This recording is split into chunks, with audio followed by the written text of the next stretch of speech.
সাৱধান হওক আপুনি। ৰাজ্যত বৃদ্ধি পাইছে জাপানীজ এনকেফেলাইটিছৰ আতংক। এই ৰোগৰ লক্ষণসমূহ জানেনে?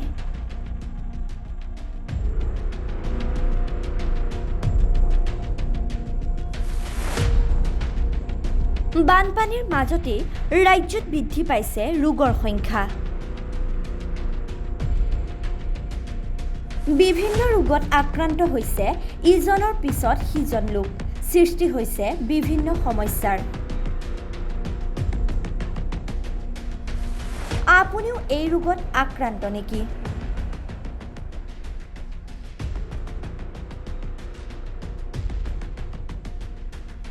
বানপানীৰ লগতে উৎকট গৰমৰ বাবে বিভিন্ন ৰোগে দেখা দিছে বিভিন্ন জনৰ শৰীৰত।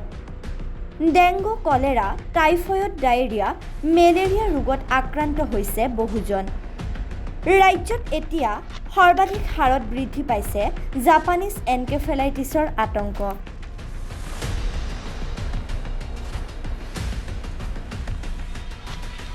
এই ৰোগৰ লক্ষণসমূহ কি কি? অত্যাধিক জ্বৰ আৰু মূৰৰ বিষ হৈছে এই ৰোগৰ প্ৰধান লক্ষণ।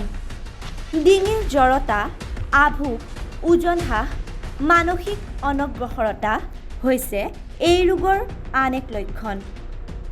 গৰমৰ দিনতেই এই ৰোগে আক্ৰান্ত কৰে মানৱ দেহত। আপোনাৰ শৰীৰতো যদি এনে লক্ষণে দেখা দিছে, অতি শীঘ্ৰেই চিকিৎসকৰ কাষ চাপক, নহ'লে ভয়ংকৰ বিপদ হ'ব আপোনাৰ। বৰ্তমানলৈকে জাপানীজ এনকেফেলাইটিছত আক্ৰান্ত হৈছে ৰাজ্যৰ বহু লোক। সজাগ হওক, সাৱধান হওক। News desk report, DS News 24/7।